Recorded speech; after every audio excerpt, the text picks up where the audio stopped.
call is now being recorded. Bom, começamos a gravar, né?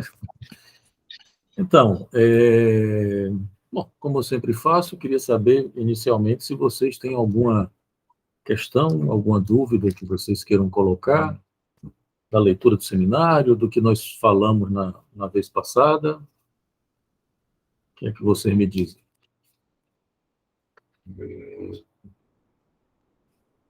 Não? Podemos ir encaminhando aqui as questões que vão aparecendo nas lições, né? Vou ver aqui o que é que eu já ainda não falei. Não falei disso. Um pequeno comentário, dois pequenos comentários ainda sobre o título do seminário, né? Então, vocês vão encontrar duas traduções, uma que é essa que alguém colocou, não me lembro quem foi, alguém colocou uma versão lá no grupo, que é Os Não Tolos Erram. E essa versão aqui do Espaço Mébius, que foi a Letícia, que uma colega do Espaço Mébius que traduziu, ela traduziu como os não tolos vagueiam. Né? Bom, a Letícia, obviamente, sabe muito mais francês do que eu, né? Por ser tradutora. Mas eu tenho uma preferência, até por uma questão fonológica, pela tradução dos não tolos erram, por alguns motivos, assim, que tem a ver com a explicação do título, já nos coloca dentro das questões do seminário, né? A primeira é que o termo R, em francês, ele tem essa... Está passando polícia aqui, nós estamos ouvindo, passando aqui uma sirene de polícia. Tem faz uma referência a uma ideia de errância, que é um pouco isso, de vaguear, né? O sujeito meio que vaguear, que é um pouco o que nós fazemos, né? Nós vagueamos na estrutura. E segundo, o que Lacan faz questão, ele sinaliza, não sei se vocês já passaram por essa lição, Lacan sinaliza a homofonia do R com R, que é o R da letra R, né, de real.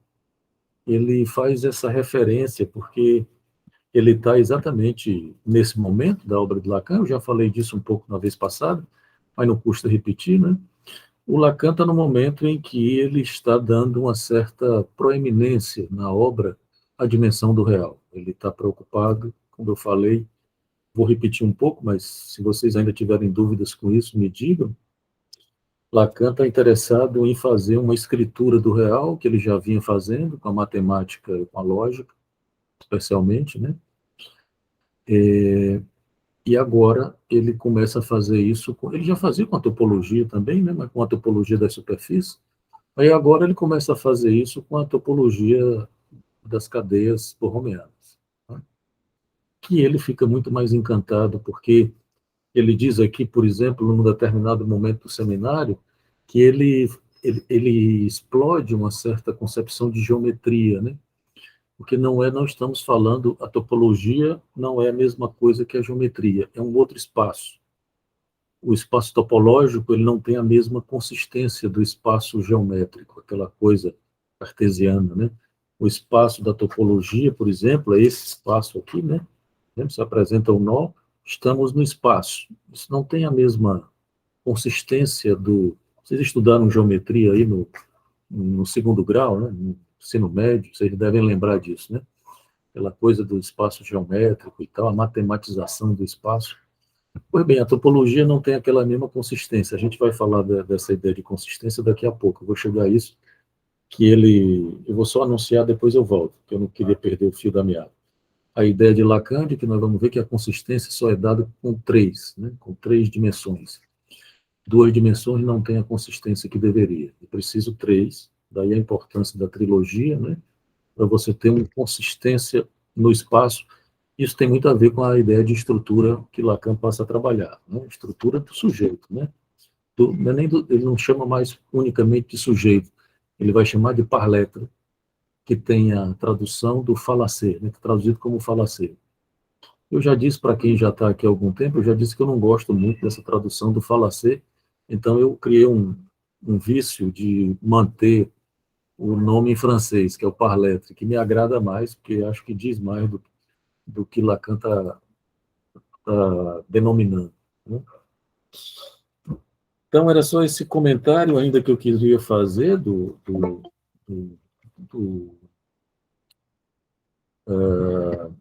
do título, né? E um segundo comentário que tem a ver com o fato, eu não lembro bem se eu já comentei isso na vez passada, se eu estiver me repetindo, me digam, que é a ideia de pluralização dos nomes do pai. Eu falei disso na vez passada?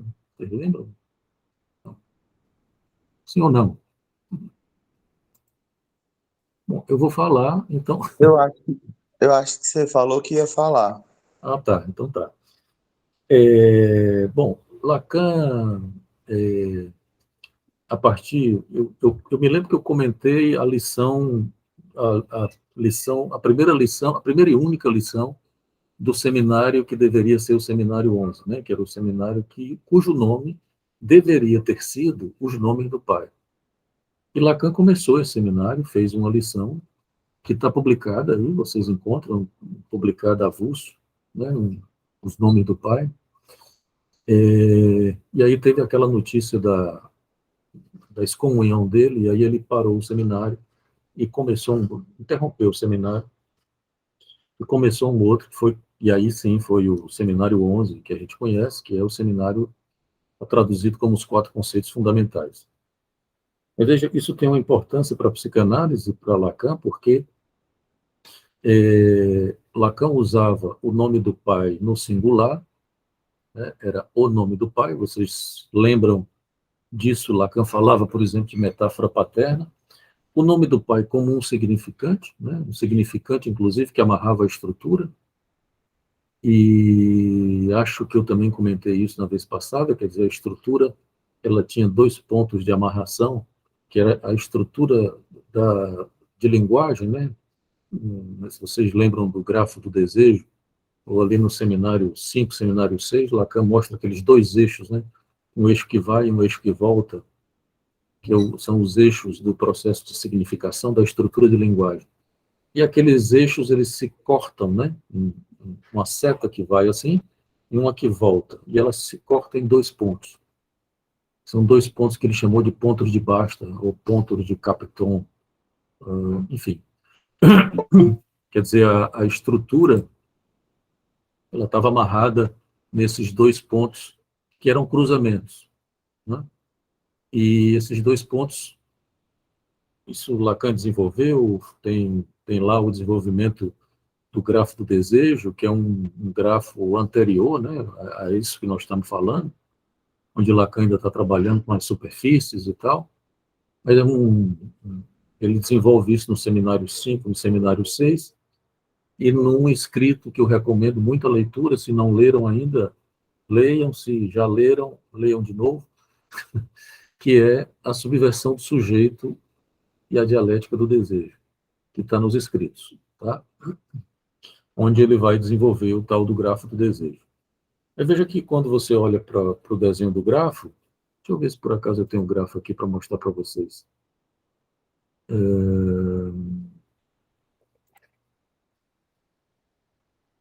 Tem. Deixa eu mostrar o grafo para vocês aqui.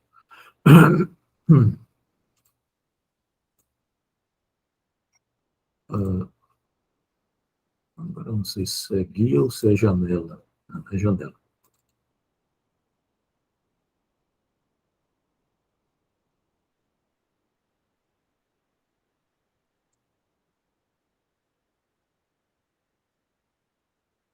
Bom, esse é o grafo. Não sei se vocês. Deixa eu aumentar um pouquinho aqui.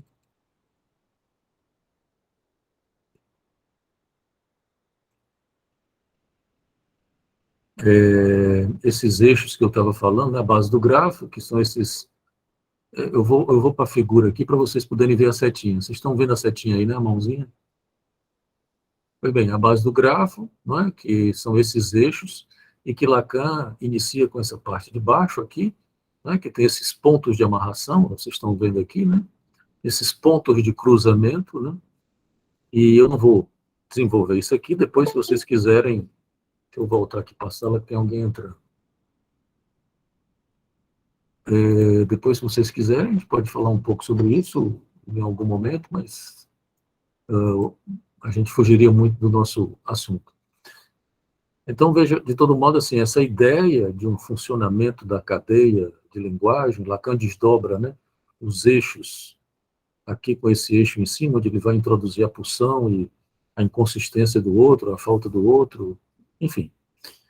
É só para que vocês vejam, por exemplo, como a ideia de estrutura ela era amarrada. Ela era amarrada geometricamente. Isso aqui é uma figura, o grafo é praticamente uma figura geométrica. Então, ele tem pontos de cruzamento no mesmo sentido que a geometria tem, né? Não sei se vocês lembram. Lembrem que na geometria, um ponto, ele é um cruzamento de duas retas. Tá? Eu estou falando isso porque nós vamos interrogar isso exatamente com a ideia do nó. Tá? Mas, enfim, de todo modo, isso mostra que, por exemplo, o nome do pai, o falo e etc., amarrava a estrutura, né? A estrutura tinha essas amarrações nesses pontos de ancoragem. O falo, especialmente o falo e o nome do pai, eram esses significantes que tinham essa amarração. Né? E com a pluralização dos nomes do pai, Lacan indica, por exemplo, não só a insuficiência do nome do pai, né? Quer dizer, como se ele dissesse, e vejam bem, Lacan está partindo de outra perspectiva da estrutura, que a estrutura ela se origina num buraco. Veja que o novo-romeano, como eu já disse para vocês, ele tem um buraco. Eu vou parar essa apresentação aqui e vou apresentar o nó. Vou botar o nó aqui para a gente conversar. Tá bem?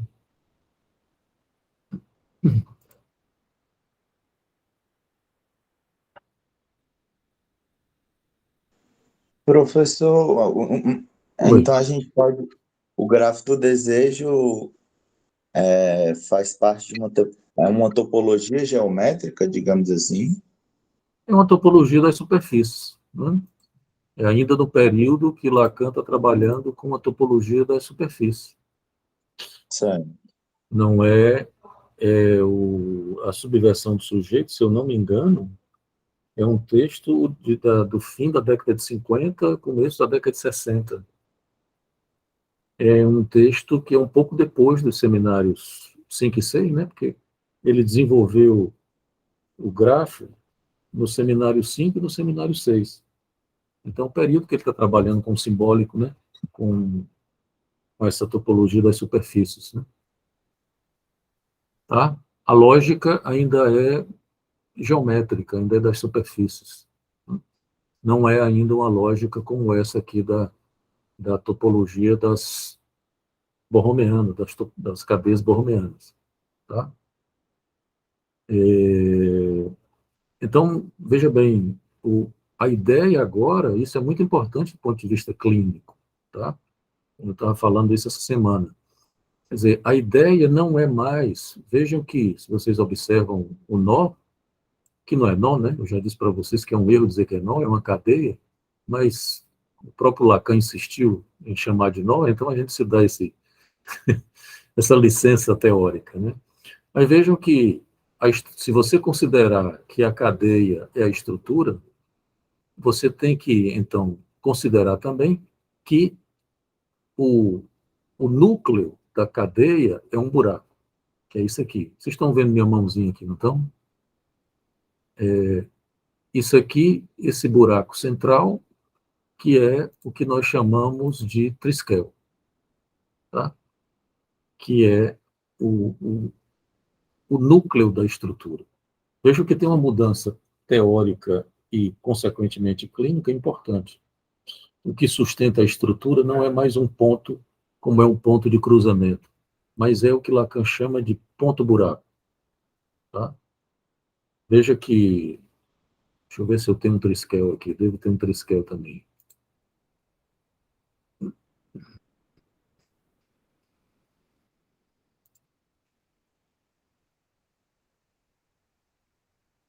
Tem um triskel, aqui o triskel. Vou apresentar o triskel para vocês, tá bom? Vou parar isso aqui.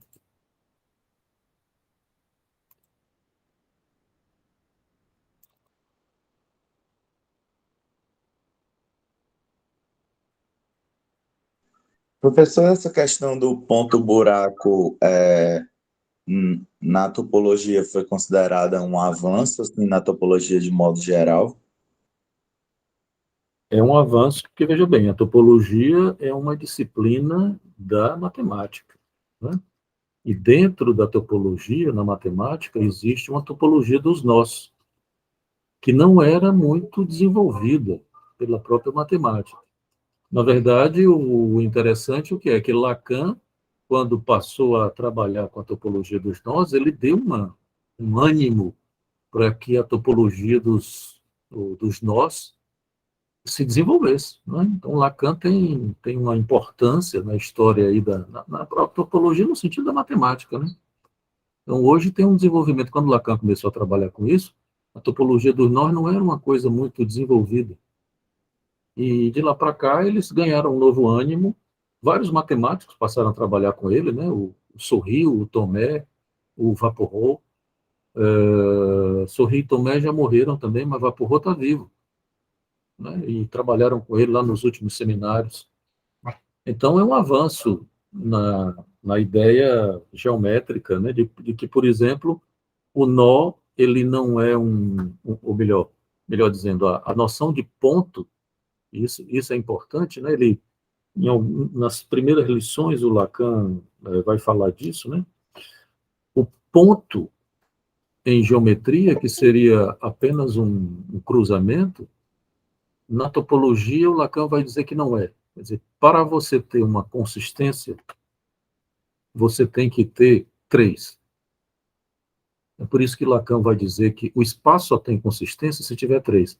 Porque se você tiver uma reta, só um minuto, Larissa, se você tiver um cruzamento de duas retas, essas retas elas andam para lá e para cá.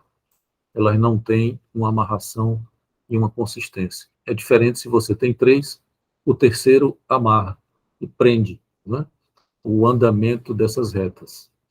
Diga aí, Larissa. Não, a minha pergunta, alguém fez a pergunta sobre o grafo, era retornando se, na verdade, o grafo não viria da teoria dos grafos e não da topologia de superfícies ou da topologia geral, como os nós e as superfícies. Sim. Na verdade, o grafo é uma invenção do Lacan, né? Originalmente, ele vem da linguística, porque Lacan vai trabalhar com os eixos lá sincrônicos e diacrônicos do Saussure, né? Que para o Saussure eram paralelos, né? Para Saussure eram o Saussure do Jacobson, do Banvanista, essa turma da linguística. Eles eram paralelos, né? Para o Saussure, por exemplo. E o Lacan vai mostrar que na estrutura de linguagem, né, esses eixos eles não são propriamente paralelos, eles são opostos, né? Então ele faz a base do grafo vem daí, né? Que a linguística já pega do Euler e da teoria dos grafos da matemática, né, do século XVIII, sei lá, Exatamente. XVII. Exatamente. Ele trabalha com a coisa dos círculos de Euler lá no seminário 11, né? Ele vai falar da, da alienação e separação, né? Do trabalho que são dois. Digo, Porque, assim, eu não me lembro muito bem, mas o Euler formula a teoria dos grafos, ou sei lá, a teoria dos grafos se originaria num problema geométrico de uma ponte que ele tem que resolver, que eram várias pontes se intercruzando. Eu lembro isso porque eu sou arquiteta, eu lembro da minha área, assim, mais ou menos. Então, assim, depois o estruturalismo foi pegar a teoria dos grafos para fazer essa formalização das estruturas, né? sim. O Kant também, essa história das pontes, o Kant também ficou brincando com ela, né? Mas, enfim, de todo modo, o que eu estou querendo lhe diferenciar, Larissa, é que não é, quando você pega o grafo, por exemplo, o grafo ele está planificado, ele está em duas dimensões, por exemplo, né? A gente vai ver, por exemplo, que o Lacan também planifica o nó, mas aqui nós estamos em três dimensões, né? No grafo, ele está planificado, por exemplo. Então, e ele por exemplo, ele vai trabalhar no grafo, esse desenho que eu acabei de mostrar para vocês, e você vai ter pontos, né? Pontos de amarração, são pontos que são os pontos tal como se define na geometria. São cruzamentos de duas retas, né? Então, você tem, por exemplo, no grafo, aqueles 4 pontos de cruzamento, que são onde Lacan vai situar, que são esses pontos que ele chama de pontos de Basta, pontos de Capton, né? Que são exatamente os cruzamentos desses eixos e que ele vai situar o grande outro, o sentido, o matema da pulsão e o estiabarrado, que é o matema da inconsistência do outro, né? Da falta do outro, enfim. Que seriam os vértices, né? Porque na topologia é diferente, né? Na teoria dos grafos, você parte da relação entre os elementos de um conjunto, e na topologia você vai tratar das propriedades desses conjuntos que incluem o ponto vazio, não é isso? Exatamente.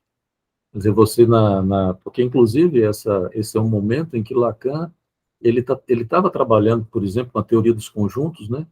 Com toda essa coisa de bijeção, interseção e etc., que tem na teoria dos conjuntos, e ele abandona isso. Não é nem que ele abandona, não, ele ultrapassa, né?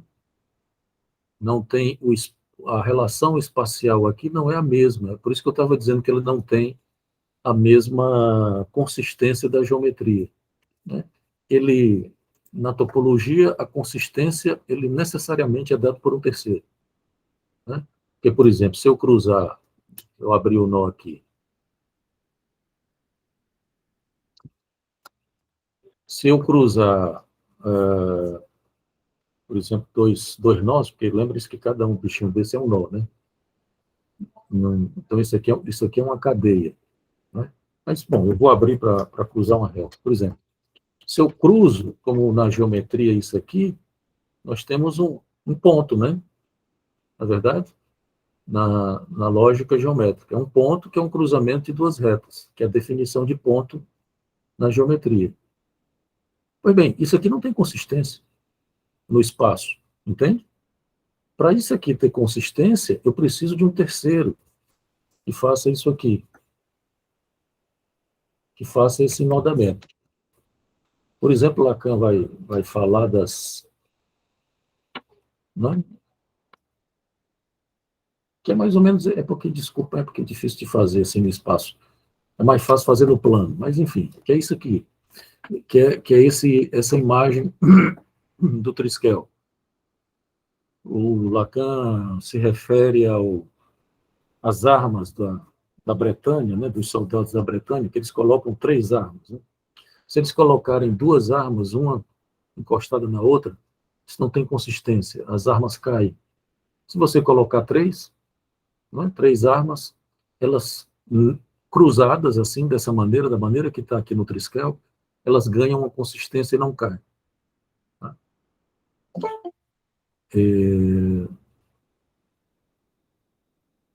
Tá certo? Então, veja que isso é muito interessante para mostrar exatamente essa nova definição de ponto do Lacan, que é exatamente o ponto, que é esse triskel, isso aqui é o núcleo da estrutura, é o núcleo do nó, inclusive, né? Deixa eu fazer o nó aqui de novo. Depois eu mostro.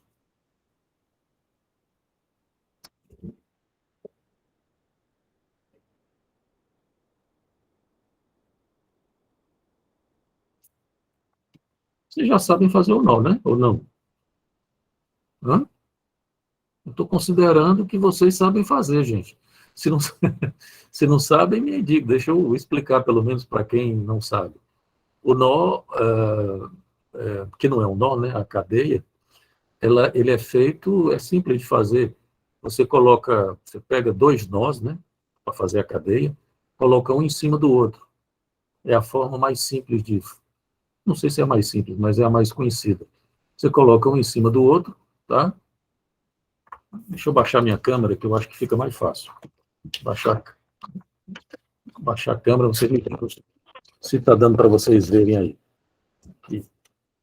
Está dando para ver aí? Pode descompartilhar a tela? Acho que melhora para ver. Como?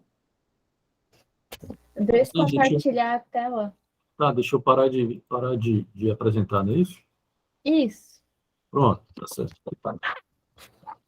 Bom, estão vendo aí, né? Então, veja, você tem dois nós, né? Você coloca um em cima do outro, tá bem? E você vem com o terceiro, que é exatamente... deixa eu antecipar uma coisa que a gente vai falar mais tarde. Para Lacan, você tem o real em cima do simbólico. Eu lembro para vocês que nós estabelecemos aqui uma instituição arbitrária, não é? De que o azul é o real, o vermelho é o simbólico e o verde é o imaginário. Lembram disso? Podia ser qualquer outra cor, é uma mera instituição. Deixa eu botar a luz aqui para ficar melhor. É uma mera institucionalização arbitrária das cores, tá? Então, o real fica em cima do simbólico, tá? É claro que no nó de 3 você pode fazer com qualquer um que dá na mesma. Mas Lacan insiste com isso, porque ele vai dizer que o real precisa passar por cima do simbólico em 2 pontos. No espaço tridimensional, isso rigorosamente não faz nenhuma diferença. Mas quando a gente for planificar, vocês vão ver que faz uma diferença, tá? E no nó de 4 também faz uma diferença, mas eu também não vou entrar agora nisso, tá? Então, veja, você coloca um em cima do outro e você vem com o terceiro, né?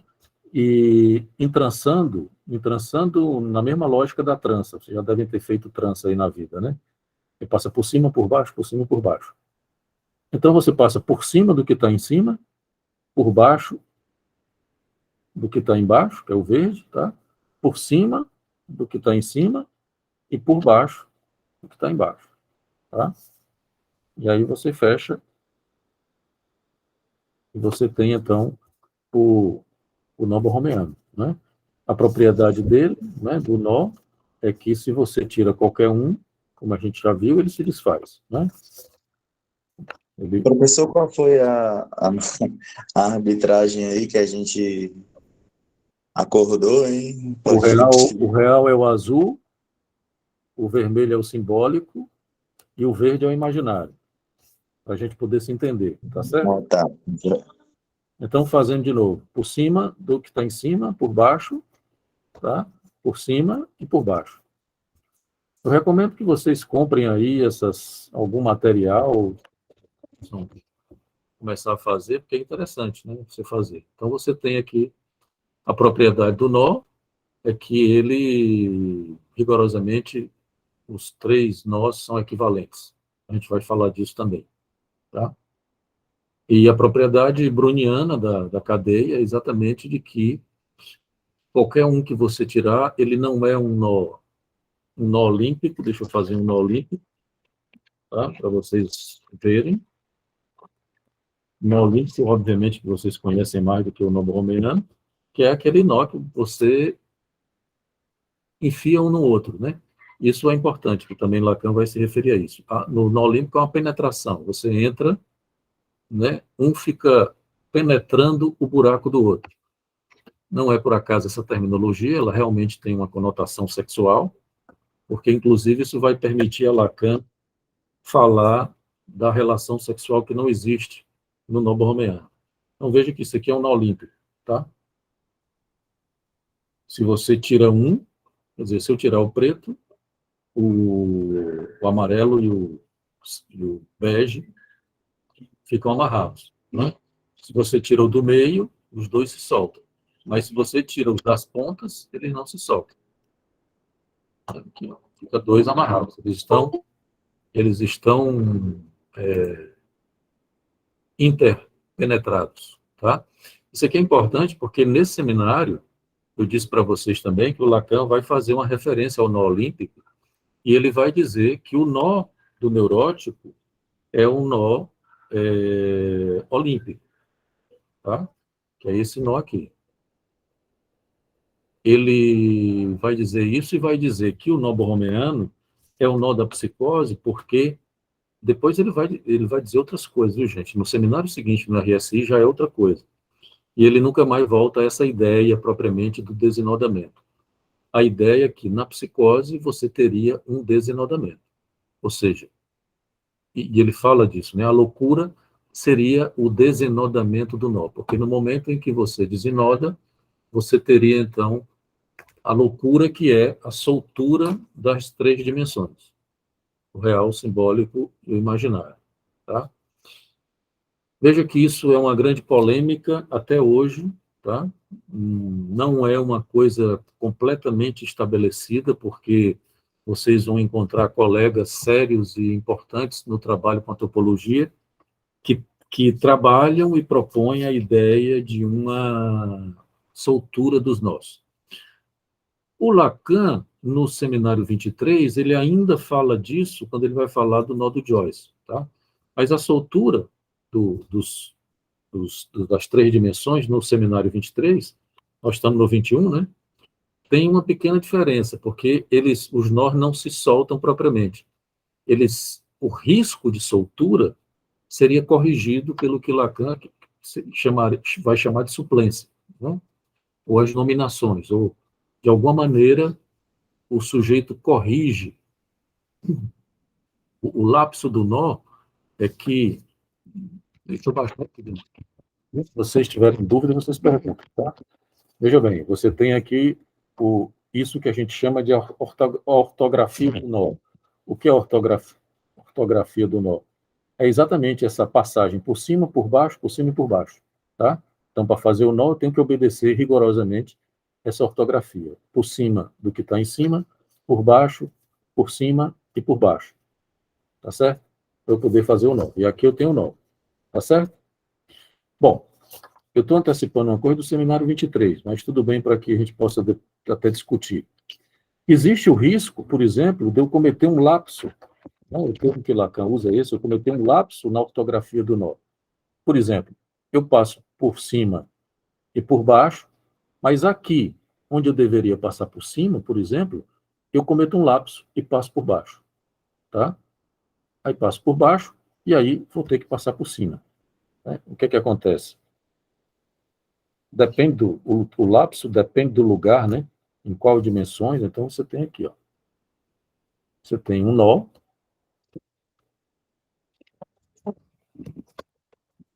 Você tem um nó, mas esse nó não é borromeano, é um nó limpo. Tá? Então, o lapso é um erro na ortografia do nó, que é exatamente isso, mas Lacan não vai falar disso nesse seminário. Eu estou só antecipando que ele vai colocar a partir do seminário 23. Tá? Então, isso aqui não é um nó borromeano.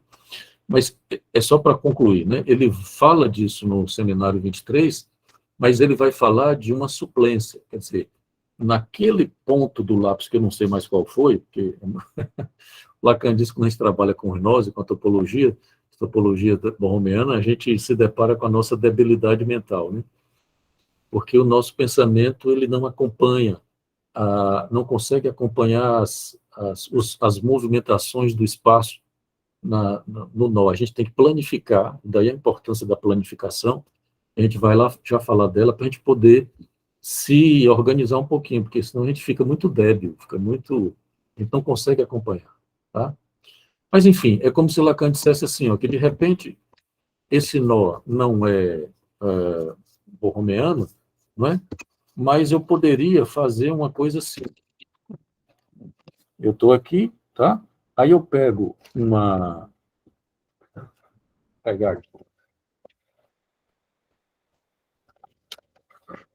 Aí eu pego um quarto elo,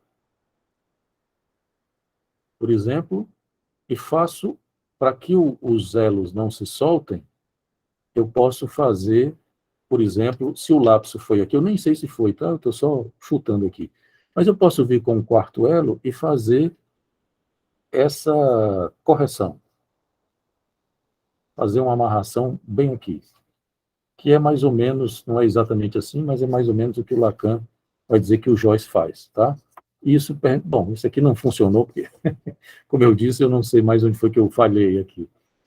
Mas a ideia é essa, de que eu poderia manter uma certa... Não manter a condição, mas manter os elos, que tem determinados lapsos que um elo solta, né? Um dos elos solta. Então, quando você faz a suplência, que é uma correção do lapso, você manteria os três elos enodados, mas não mais dentro de uma lógica borromeana, tá? Porque, por exemplo, esse aqui estão enodados, mas não é borromeano. Isso aqui é um nó olímpico, tá certo? Tá bem? Então, veja bem, só para voltar para o seminário 21, né? Eu fui lá para o 23. No 21, Lacan vai propor isso, tá? Que é uma coisa que ele propõe só nesse seminário e não volta mais. Ou seja, ele vai dizer, inclusive ele brinca, dizendo que os neuróticos são indestrutíveis. Tá? Porque ele vai dizer que o neurótico não enlouquece, porque ele pode perder um elo, mas mantém os outros dois elos inodados. Veja bem, isso, na verdade, para Lacan, depois vai se tornar uma impropriedade teórica. Tá? Ele não vai mais considerar isso como sendo possível. Tá? Porque, exatamente, uma das características que ele vai levar em conta e vai radicalizar é exatamente a dimensão, a condição browniana ou borromeana do nó. Ou seja, o nó ele precisa de 3 e ele só tem consistência com 3. Então, não existe... Bom, eu vou falar, mas lembrando para vocês que existe toda uma polêmica nesse sentido. Né? Quer dizer, para alguns colegas com quem eu me aproximo mais, não existe a possibilidade, porque se isso aqui é a estrutura do Paletra, do Falacer, não existe a possibilidade de você ter real solto do simbólico e do imaginário, o simbólico solto do real e do imaginário, ou o imaginário solto do real e do simbólico. Não. A estrutura impõe exatamente que sejam 3. Tanto é que Lacan diz isso, o 3 é o do real e o 3 é o 1 do real. Porque esse nó é curioso, porque ele é 3, mas é 1. Né? Esse aqui ele faz 1. Faz uma unidade, é um nó. Tá? Então, é uma polêmica que vocês vão, se ainda não se depararam com isso, vão se deparar. Porque, por exemplo, nós temos colegas, como eu disse, a gente tem estudado topologia por aí com outros colegas, e tanto no Brasil como fora do Brasil, por exemplo, os livros que eu já recomendei para vocês em outros momentos, o Chapuis, o Sevasco, o Chestman, enfim, um monte de gente que trabalha com a topologia, o próprio Bousserou, que são teóricos que trabalham muito com a topologia, eles trabalham com essa possibilidade de um desenodamento, ou mesmo com o quarto elo. Isso também, para que vocês entendam onde é que vocês estão entrando, né? Essa é uma polêmica que não está estabelecida e fechada. Por exemplo, Lacan passou a trabalhar a partir de um determinado momento com um nó de 4, né? Ele acrescenta mais um elo aqui, porque o nó borromeano a gente pode fazer com quantos elos quiser. Tá? Você pode fazer, só você puxa aqui e você vai acrescentando elos. Tá? Você vai colocando aqui, ó, pode ir fazendo aqui, colocar, fazer um de 4.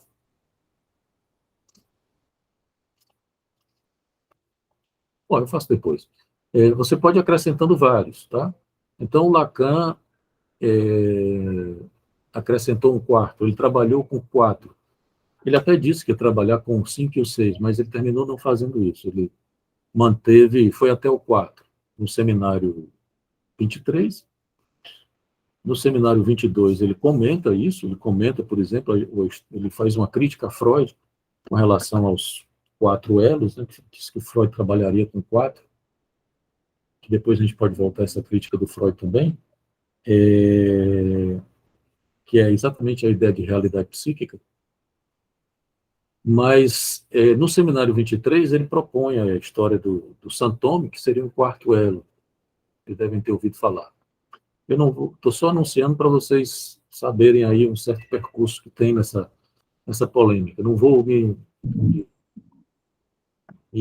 alongar nisso, não. Tá? Então, professor, nem todo lapso no nó desenoda o nó, né? Não. Se você considera numa determinada perspectiva, você tem que considerar que o nó não desenoda nunca. Tá?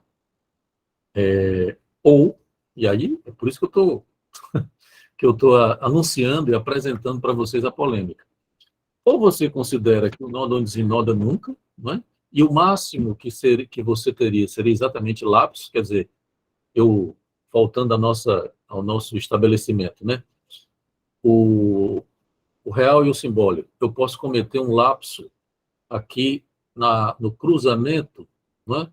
Veja que o cruzamento aqui, o real está passando para vocês, para mim ele está passando por baixo, né? Para vocês ele está passando por cima, né? Se vocês estão num ângulo, eu estou no outro, tá? Mas eu posso cometer um lapso aqui entre o simbólico e o real, né? Quer dizer, ao invés de passar por baixo, aqui, eu passo por cima, tá? Aí eu cometo um lapso. Peraí. Peraí, gente. Tá? Tá certo? Eu cometi um lapso. Aí o que que acontece? Pronto. Fiz exatamente o lapso do Joyce. Para Lacan, esse lapso faz o quê? O que aconteceu com o Joyce? O simbólico e o real ficam interpenetrados, já não é borromeano, né? E o corpo cai, que é o imaginário. Tá? Isso aqui foi exatamente o lapso do Joyce. O Lacan vai dizer exatamente que o Joyce, o corpo do Joyce era uma casca, que ele jogou fora. Né? Mas ele conseguiu manter um enodamento do real e do simbólico. Isso aqui, por exemplo, nem todo mundo aceita, apesar do Lacan ter dito isso. Nem todo mundo aceita que isso é possível, porque isso aqui seria um desenodamento dos três. Nem todo mundo aceita essa ideia, mesmo que o Lacan tenha dito no 23. Larissa, oi Larissa, diga. Larissa? Dá para ouvir? Agora sim. Se eu apertei o botão errado, desculpa. Hum. Se tem um lapso, muda a propriedade da cadeia, não é mais borromiana. Você falou do exemplo do Joyce aí. Na clínica, como é que a gente veria isso num lapso nas outras dimensões? Aí você teria que ver onde é o lapso, né? Porque depende exatamente, porque aqui no lapso do Joyce, por exemplo, a explicação do Lacan qual é? Que o Joyce deixa o corpo cair como uma casca. Não sei se vocês já leram o Seminário 23, mas o Joyce tem uma situação onde eles levam uma surra quando era jovem, que aparece num dos livros dele. Retrato do artista quando jovem. Isso, exatamente. E é como se isso nele não tivesse nenhuma consequência, né? Essa surra, como se não tivesse nenhum efeito para ele. E o Lacan vai dizer isso, de que é como se o Joyce tivesse, o corpo dele fosse uma casca, porque parece o Joyce mesmo diz isso, né? Uma casca que ele pode cair, né? Como cai aqui o corpo. Porque o imaginário no nó é o corpo, né? A gente vai já falar do imaginário, ele cai. E aí ele manteria, por exemplo, essa relação entre o simbólico e o real, que é exatamente o que dá todo o tom da escritura do Joyce. O Joyce tem uma forma de escrever que interessa muito a Lacan, porque ele inventa uma outra forma de escrever, né? Que não é a escrita. O Lacan diz, ele não escreve com o inconsciente. O Joyce é desabonado do inconsciente, segundo Lacan. O Joyce escreve com o que Lacan chama de la língua, com a sonoridade da língua. Não é. Eu fui para uma banca, interessante, eu fui para uma banca de um mestrando, uma qualificação, de um rapaz aqui na Universidade Federal, que ele está fazendo um trabalho com o Guimarães Rosa, não é? E a dissertação de mestrado dele sobre o Guimarães. E é muito interessante, porque o Guimarães também, ele inventa uma nova forma de escrever, né? Não sei se vocês já leram, esse mestrando está trabalhando com o Grande Sertão Veredas, do Guimarães, né? Então, o Guimarães, ele tem uma forma de escrever que é extremamente original, né? Uma outra maneira de escrever, que eu me lembro a primeira vez que eu li, como é que alguém consegue escrever assim, né? Mas veja que não é a mesma coisa, porque o Guimarães ele é cheio de metáforas, ele é cheio de analogias, metáforas, etc. Não é propriamente como o Joyce escreve, né? E o Lacan, no entanto, vai dizer que o Joyce não era louco, porque exatamente ele faz uma suplência, que é o tal do santome, né? Ele faz uma amarração através da própria escrita que ele inventou, faria exatamente essa amarração. E outra coisa que ele disse que é o ego do Joyce, né? Que o Joyce tinha um ego que amarrava a estrutura. Desculpa se eu estiver perguntando besteira, mas como é que fica a questão pulsional ou libidinal se o imaginário cai? Pois é. Pois é complicado, né? Você pensar que alguém pode ficar sem corpo, né? Apesar de que o corpo aqui, em Lacan, obviamente que não é o organismo, né? Mas você tem toda a razão. É por isso que é complicado você pensar a soltura das três dimensões, entende? Bom, Lacan propôs aqui no 21, né? Ele explica a psicose, de todo modo, é uma segunda teoria da psicose, né? Que é essa da soltura a primeira teoria está lá no seminário 3 e no escrito de uma questão preliminar, não sei se vocês já leram, se não leram, também recomendo que leiam, de uma questão preliminar a todo o tratamento possível da psicose, que é um dos escritos onde Lacan resume, né, que ele desenvolveu, por exemplo, no seminário 3, que é sobre a psicose, que é aquela famosa teoria da foraclusão do nome do pai, né? Veja o que eu estava falando, né, de como a estrutura era sustentada por um significante, o nome do pai, né, no singular. Então, se tem a foraclusão do nome do pai, você enlouquece, a estrutura se desorganiza, né, que é exatamente a tese do Lacan sobre a psicose nesse momento, quando ele está trabalhando com a topologia do significante, a teoria do significante e tal, tá? Aqui é uma segunda teoria que começa, né? Ele ainda não, que começa exatamente com essa ideia de que a psicose seria um desinodamento. É uma impropriedade que o próprio Lacan depois se dá conta, né? Porque não tem como você falar de real sem imaginário, sem simbólico, você não tem como falar de imaginário sem simbólico, sem real, e etc. Você só pode falar, por exemplo, você só pode falar do real para quem está no campo do simbólico e do imaginário. Por exemplo, os animais não sabem o que é o real. Eles não têm uma dimensão do real. Pode dizer, mas eles morrem. Morrem, mas não sabem.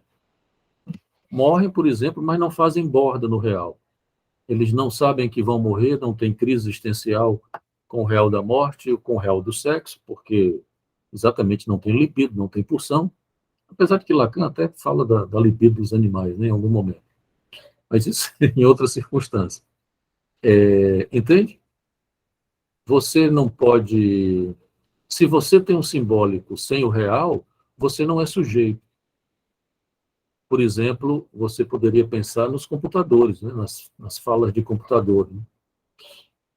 Tem essa discussão hoje, por exemplo, se a inteligência artificial vai conseguir constituir um sujeito.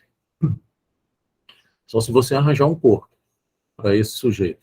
Né? E já temos ficções sobre isso, né? Sobre como a gente pode criar sujeito ou não, se a gente pode trocar de corpo ou não, né?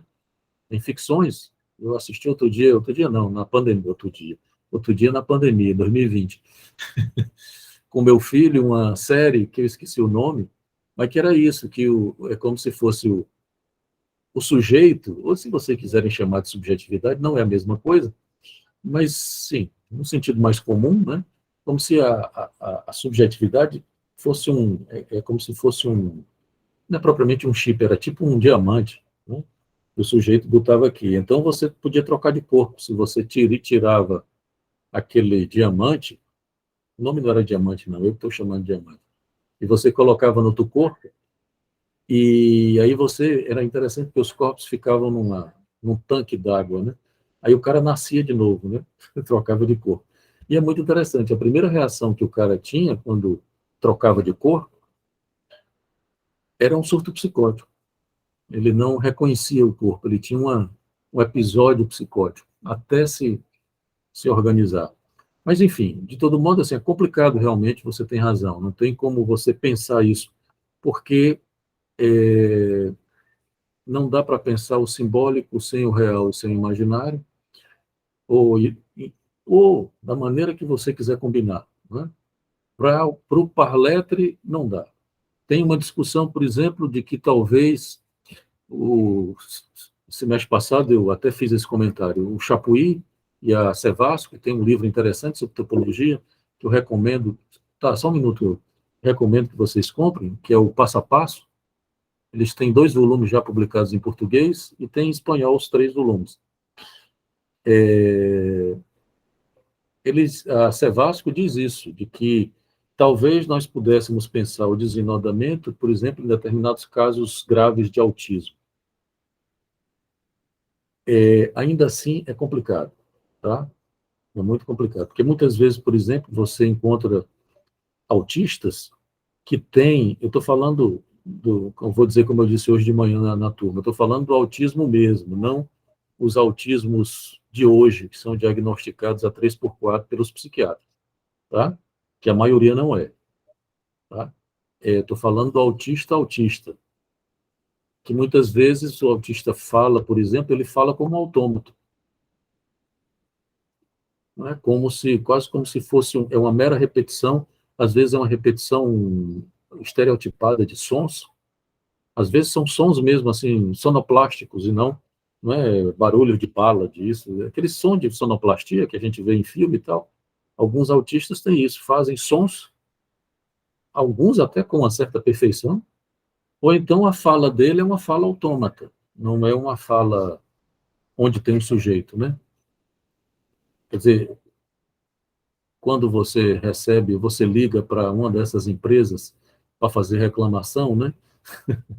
Tem lá um autômato se fazendo de sujeito, né? Que é o assistente virtual, né? Que chega e diz, olha, eu sou não sei o que e tal, aí fica conversando com você como se fosse um sujeito, mas você sabe que não é um sujeito, que é um autômato, né? Que é um robô, enfim. Então, isso é complicado, mas eu também não concordo, porque eu acho que no autismo também há porque se a gente considerar que a linguagem ela não é comunicacional, que ela serve para fazer uma grafia do gozo, que é isso que Lacan, inclusive, começa a dizer nesse seminário, de uma maneira mais incisiva, então, o autista, quando fala, mesmo automatamente, ele fala porque o corpo e o gozo do corpo mandam, né? Impõe para ele. Então, vem do corpo. Aí tem gente na fila aí. O Euler, quem mais? Quem levantou a mão? Diga aí, Euler.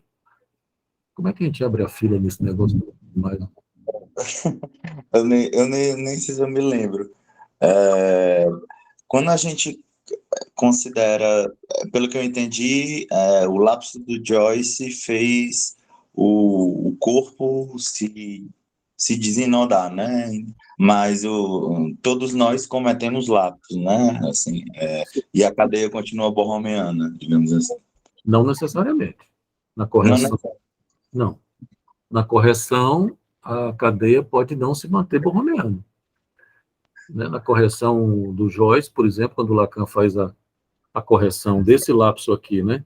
Que o Lacan ele coloca o ego, né? No lugar daquele lapso que cai o corpo, que eu fiz para vocês agora, que ele coloca o quarto elo para corrigir e mantém os 3 elos inodados, né? O ego do Joyce mantém os 3 elos inodados, mas não inodados borromeanamente. Deixa de ser borromeano.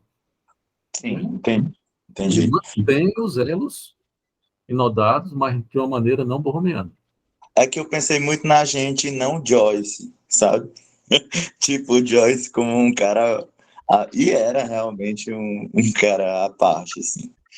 A outra coisa que eu ia perguntar é se as suplências ou as nominações são o equivalente aos nomes do pai, né?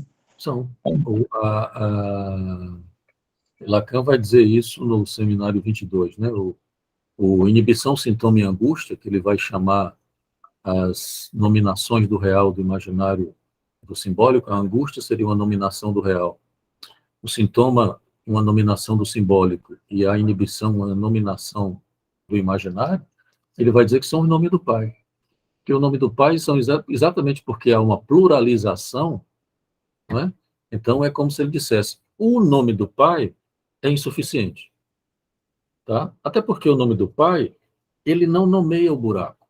Se você pensar que a estrutura no seu miolo, era isso que eu estava querendo dizer desde o começo e não consegui dizer até agora. Veja bem, deixa eu fazer o nó aqui para mostrar para vocês. Né? Se você considera que a estrutura ela se sustenta num ponto buraco, que é esse aqui do triskel, aqui, né? Que o triskel, buraquinho da estrutura, um significante, ele não sustenta o buraco, ele não diz do buraco. O Lacan até deu um nome ao buraco, né? Ele deu uma letra, ele não deu um significante propriamente, porque para ele letra e significante não são a mesma coisa. Mas ele deu uma escritura para o buraco, que ele chamou de A, o tal do objeto pequeno a. Tanto é que o objeto A se situa no nó exatamente aqui, no buraco.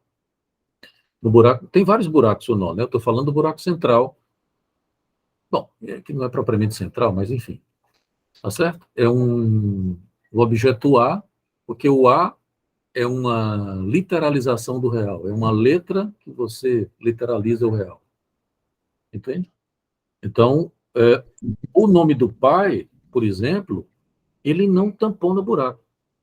Inclusive, tem mais alguém que perguntou, porque eu tinha mais alguém. Quem era? Eu vi outra pessoa. Se manifeste, que eu não estou vendo aqui, não sei como é que funciona esse negócio. Eu que tenho levantado a mãozinha para dar um exemplo do que você estava falando sobre o autismo. Sim. Diga então, Camilo. Foi por isso que eu tinha levantado a mãozinha. Tá, deixa eu só então arrematar o que eu estava dizendo aqui. Quer dizer, para arrematar, né, o Lacan faz uma crítica ao Freud, porque o Lacan vai dizer que ele diz no seminário seguinte, no seminário 22, ele vai dizer que o Freud era religioso.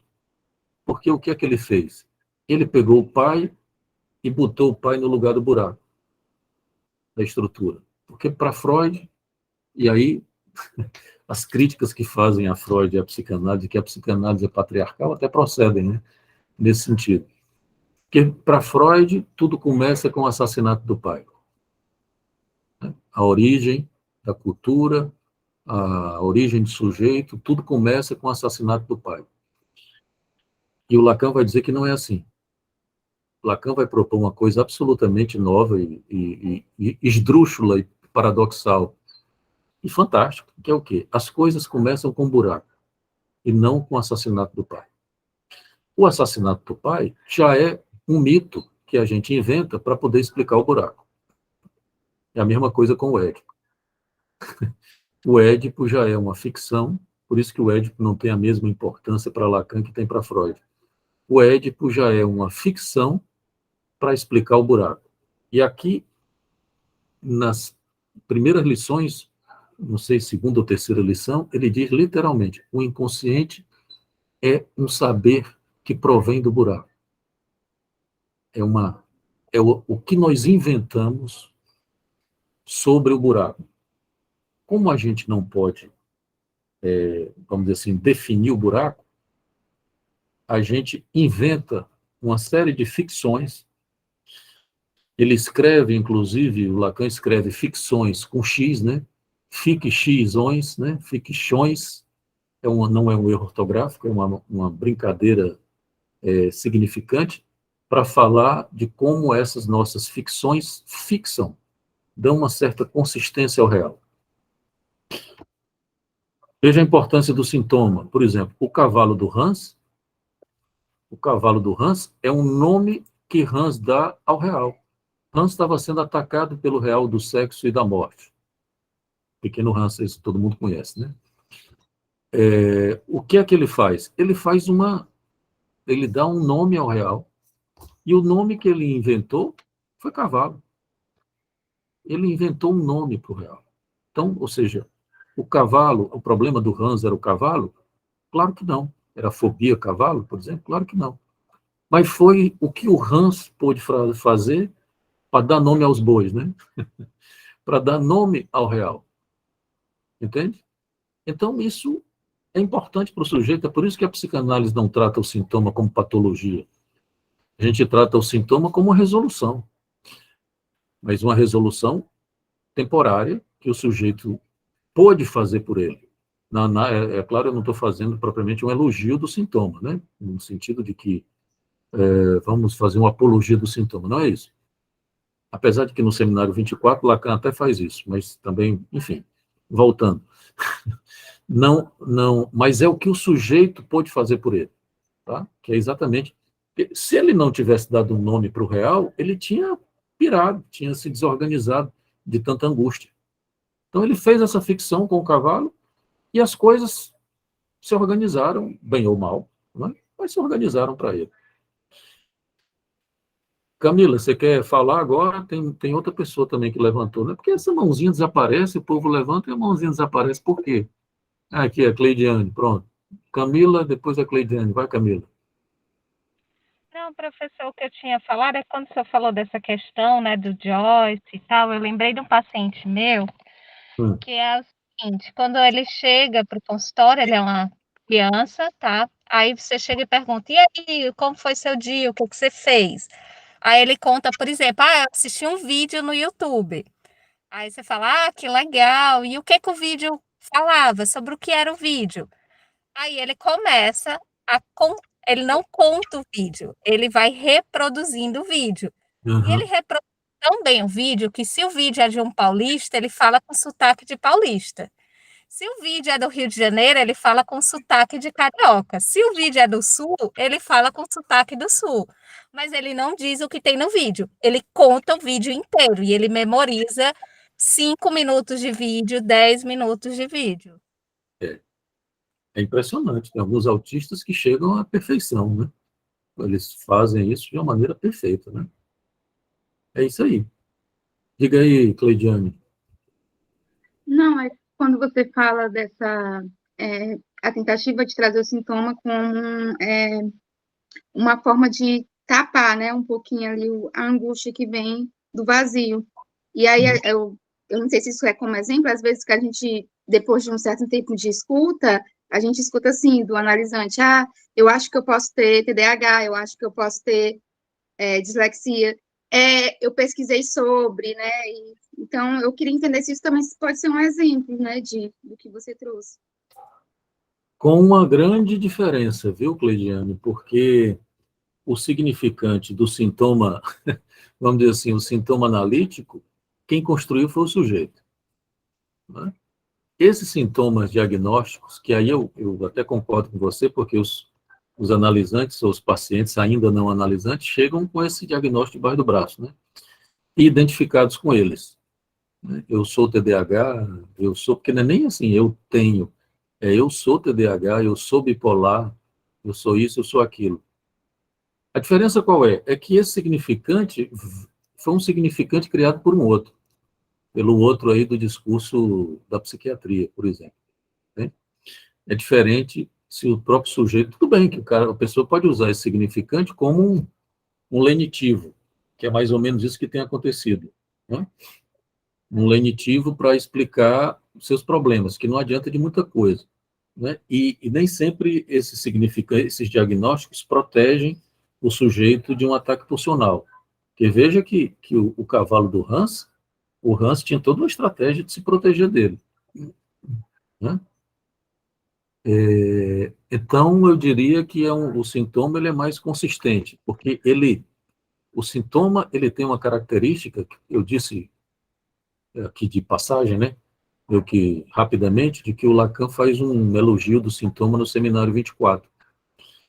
No seminário 24, o Lacan vai propor uma identificação do sujeito com o sintoma, porque o Lacan vai dizer assim, de que o sujeito ele precisa saber fazer, saber, savoir y faire, é um saber fazer com, ou saber fazer aí com o seu sintoma, né? Para isso, precisa ser uma invenção dele, tá? É o sujeito que tem que inventar, no bom sentido da invenção, não é que seja uma falcatrua, não. É uma invenção que foi a saída que o sujeito pôde dar na estrutura. Entende? Então, isso é muito importante que, inclusive, o fato de que a gente não deve considerar um sintoma uma patologia. Isso, psicanaliticamente, é fundamental. Você tem que considerar que o sintoma, ele porta o que o velho Freud chamava de conflito psíquico, né? É uma resolução que o sujeito deu a algo de uma falha da estrutura. E a falha na estrutura sempre existe, né? Quer dizer, essa estrutura, um pouco isso que o Euler estava falando, essa estrutura aqui bonitinha, ela não é assim, não. Ela sempre tem um lapso. Tá? Esse aqui, esse nó bonitinho aqui, é o nó que a gente poderia dizer que é o ideal, né? Ele é um nó que rigorosamente não existe. Todos nós temos alguma dificuldade com isso. Tem algum lapso na estrutura. E tem alguma correção, alguma suplência que você precisou fazer. Entende? Não sei se eu respondi sua questão, Rodrigo. Tudo bem aí? Então tá. Eita, Paulo, já são 9h45. Deixa eu falar aqui para você de, pelo menos, algumas questões que eu acho importantes. Uma das características do nó, qual é para Lacan? Do nó de 3, tá? Que depois, talvez, a gente consiga falar um pouco do nó de 4, mas o nó de 3, ele tem uma característica importante que é fundamental também para o progresso teórico, para o avanço teórico de Lacan. O que é? É que, no momento anterior da sua obra, Lacan dava uma supremacia ao simbólico. Então, é como se o simbólico ele tivesse uma importância maior do que o imaginário, por exemplo, e do que o real. O real era alguma coisa que ficava de fora. E o simbólico era aquilo que interpretava o imaginário. Né? Vocês lembram, por exemplo, das primeiras... em Freud também é assim. Mas em Lacan, por exemplo, o imaginário do Lacan, do primeiro Lacan, vamos dizer assim, né? Do primeiro momento da obra de Lacan, era o imaginário do narcisismo, era o imaginário do espelho. Então, o imaginário, ele era meio vilão, né? Porque o imaginário era aquilo que enganava.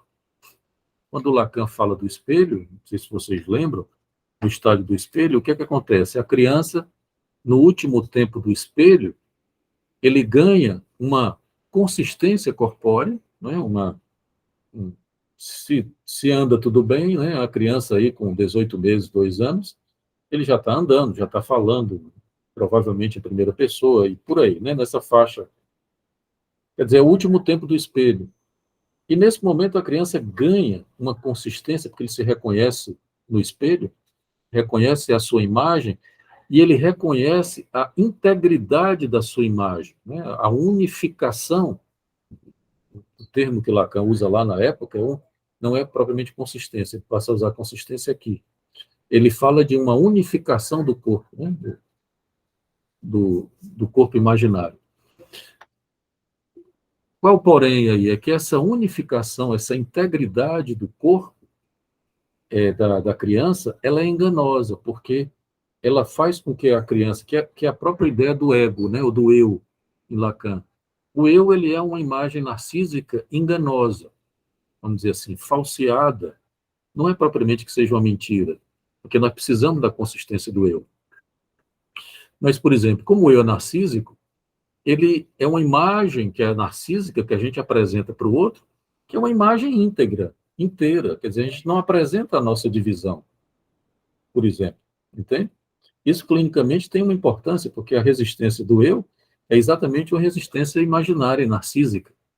Os analisantes, por exemplo, têm dificuldade de falar certas coisas porque ficam imaginando o que é que você vai pensar de mim, né? O que é que o analista vai pensar de mim? O que é que... Entende? Então, o imaginário, nesse momento, para Lacan, é como se você tivesse uma dupla, simbólico e imaginário, e o real fora. Né? O real meio que alguma coisa que não entrava, como impossível, né? A ideia do real como impossível. E o simbólico era aquilo que interpretava o imaginário, era aquilo que dava uma verdade ao imaginário. Então era como se o imaginário fosse meio que falso, né? Um falseamento narcísico. Tá? Então, você veja que tinha uma supremacia, vamos dizer assim, do simbólico, como se o simbólico fosse mais importante do que o imaginário e do que o real também, porque o simbólico implicava em simbolizar o real. Né? O que é que acontece aqui? Tudo bem até aí, entenderam? O que é que acontece aqui? Lacan está colocando os três registros, ou as três dimensões, numa equivalência. Tá? Simbólico, por mais que ele diga, por exemplo, que o nó é do real, porque é exatamente essa consistência do real, mas real, simbólico e imaginário agora são dimensões equivalentes. A gente não pode dizer que uma é mais importante do que a outra, ou a outra do que a uma. E nem tampouco o imaginário é mais aquele imaginário do espelho, que é aquele imaginário do narcisismo, do falseamento, né, da unidade corpórea. O imaginário aqui, ele dá uma consistência, ele é o corpo. Ele continua tendo uma relação com o corpo, como era lá no espelho. Mas aqui é o corpo que é uma consistência, que nos dá uma consistência. O corpo dá uma consistência à estrutura. Tá? É a propriedade do imaginário, é dar uma consistência. Então, Lacan, nesse seminário, aquilo que eu falei no grupo, né? O Lacan, ele está recuperando o imaginário. Em que sentido? Ele começa o seminário dizendo isso: olha, nós não podemos descartar o imaginário, né? O imaginário, ele não deve ser sublevado. Ele é sempre, ele diz, o imaginário é uma intuição do que deve ser simbolizado, né? Ele detém uma certa decifração do sentido, porque senão, quer dizer, por exemplo, deixa eu dar um exemplo. Não sei se vocês já atenderam um paciente paranoico, né? É muito curioso, numa crise paranoica, né? Porque o paciente numa crise paranoica, ele sai fazendo um deslizamento de sentido. Ele sai dando sentido para tudo. Né? Quer dizer, qualquer coisa que se diga, ele imediatamente aporta um determinado sentido. Às vezes é um som, é uma coisa... Ele está numa febre de sentido. Ele dá sentido para tudo. Né? Que ele olha, o que ele vê, o olhar do outro. Né? Se você está olhando para lá é porque isso, né? Isso aparece, por exemplo, nos ciúmes paranoicos. Se a mulher está olhando para lá é porque está olhando para outro homem. Enfim, a paranoia produz esse deslizamento de sentido. E o Lacan vai dizer que o imaginário barra isso. O imaginário, ele faz um tipo de limitação do sentido. Você dá essa consistência, né?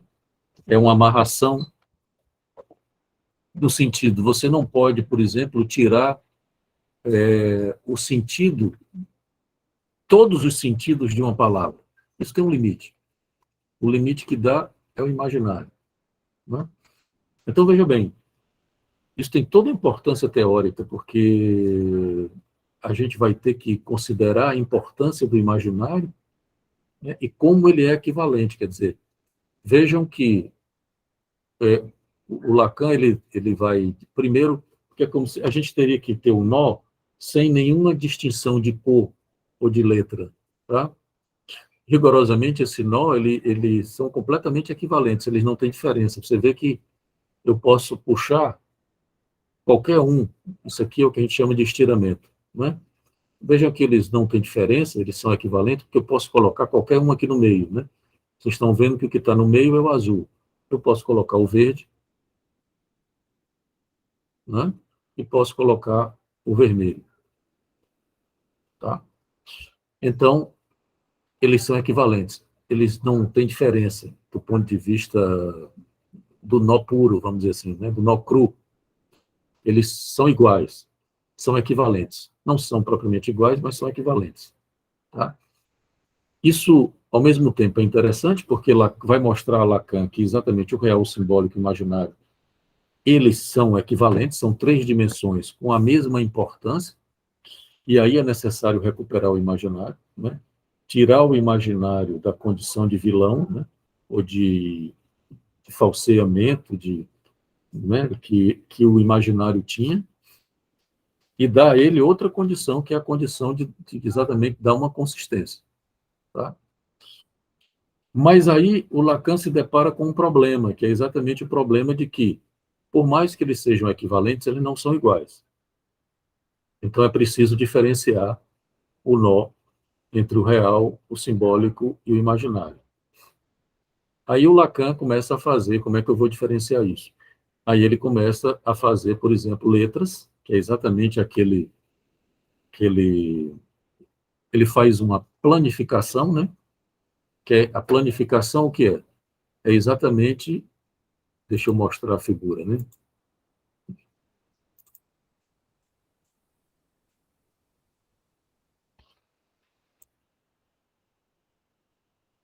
Bom, veja, isso aqui é uma planificação no nó.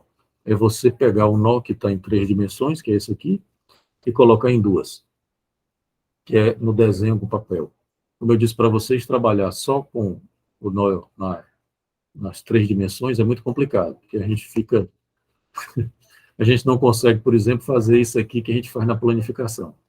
Não é? Então, veja, na planificação, o Lacan diferencia por cores, ele coloca o vermelho, o verde, o azul, e coloca letras. Né? Porque, rigorosamente, se você tirar as cores e se você tirar as letras, as dimensões são equivalentes. Tá? Como eu disse, ela não tem diferença. Qualquer uma pode ir para qualquer lugar. Tá? Mas isso não é verdade, porque real, simbólico e imaginário não são a mesma coisa. Então é necessário a gente inventar alguma coisa para diferenciar essas 3 dimensões. E aí o Lacan propôs letras e propôs cores. Tá? Os matemáticos depois chegaram para ele e disseram: Lacan, você não pode fazer isso. Você não pode fazer essa diferenciação. Na matemática, isso não é convincente. Você fazer uma diferenciação por cores ou por letras. Né? E aí o Lacan ficou matutando o que é que ele iria fazer. Aí ele inventou o quarto elo, que era exatamente para poder permitir essa diferenciação. Tá? Mas isso implica o quê? Que as dimensões elas são solidárias, elas são equivalentes e solidárias, elas se avizinham. Né? A gente trabalha aqui por vizinhança e por solidariedade. Elas não são iguais rigorosamente, porque, como eu disse, RSI não são iguais, mas são equivalentes. Né? Então, veja que isso clinicamente tem toda uma importância. Tá? Nós não podemos mais considerar o imaginário. O imaginário, o Lacan vai tratar o imaginário como sendo algo do campo do sentido, que vai permitir tanto a nomeação de sentido, uma condição de sentido, como vai permitir também o que ele chama de uma detenção do sentido. É aquilo, tem uma coisa interessante, né, de que essas 3 dimensões, elas fazem um tipo de constrangimento, né? Quer dizer, como ela tem uma consistência, ela não deixa, se você puxar assim, primeira coisa que acontece se você puxar as 3, o nó, ele até se diminui, mas ele nunca se fecha. Tá? Você pode, porque não sei se dá para ver. O nó diminui, mas ele não fecha. Esse enodamento por cima e por baixo não permite o fechamento do buraco, que do ponto de vista estrutural é fundamental. Né? Que a estrutura ela precisa de um buraco. Ela começa com uma falha. Né? Isso é muito interessante. Uma falha inaugural, que Lacan depois, lá no seminário 22, Lacan vai chamar de foraclusão originária. Né? Não é exatamente a mesma coisa do recalque originário do Freud, que para Freud seria um primeiro tempo, né? Esse primeiro tempo da estrutura. Lacan não vai chamar propriamente de recalque, ele vai chamar de uma foraclusão, porque isso implica exatamente a constituição de um buraco. Então, é como se a gente pudesse imaginar que, observem aqui o nó, que, deixa eu ir aqui para a figura, para usar a setinha, né? Quer dizer, você teria que pensar que o nó ele se constitui assim, primeiro o triskel, que é isso aqui, que é esse buraco, né? Esses três elos, e esses elos eles vão se abrindo e vão se desenhando até você ter um nó. Aí você tem o triskel, você tem o nó em trevo. Se vocês observarem o nó em trevo, é esse nozinho interno, né, que parece um trevo. Não sei se vocês conseguem ver, né? Imagino que sim, que é esse nozinho sem as partes de fora do nó. É o famoso nó em trevo, tá? E depois eles vão se abrindo, né? E formando as três dimensões do real, do simbólico e imaginário. O que mais? Bom, tudo bem, gente, aí? Alguma dúvida?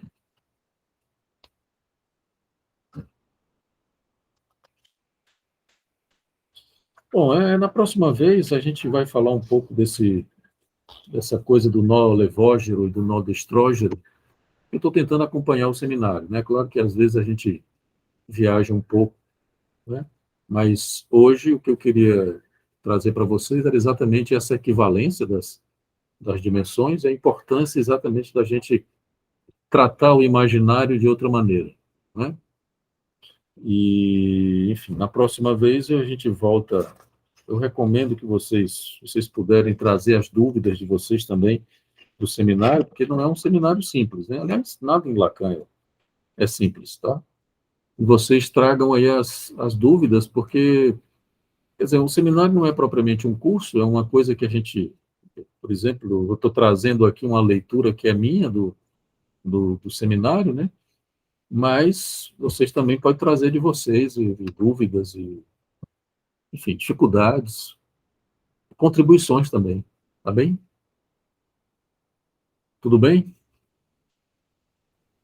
Acho que a gente pode, então, parar por aqui. Deixa eu parar a apresentação. Mas se tiverem aí alguma questão, fiquem à vontade. Ok. Sim, eu vou, gente. É Dulce, é de Lúcia, diga aí, é de Lúcia. Está fechado seu microfone, é de Lúcia, não estamos lhe ouvindo.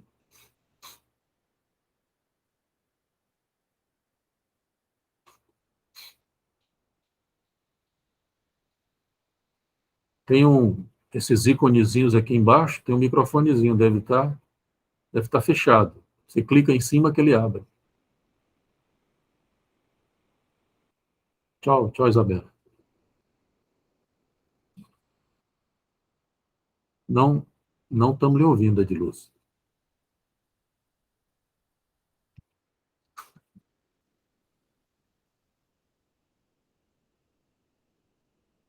Não está fechado seu microfone? Esse íconezinho, você não tá cortado, ele fica um cortezinho vermelho em cima quando ele está fechado. Aí você clica em cima, ele sai.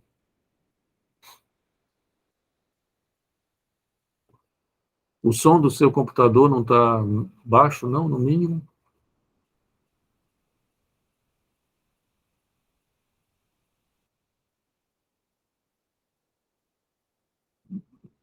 Continuo sem lhe escutar.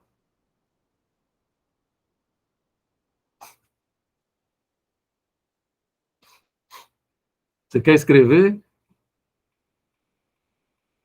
Escreva.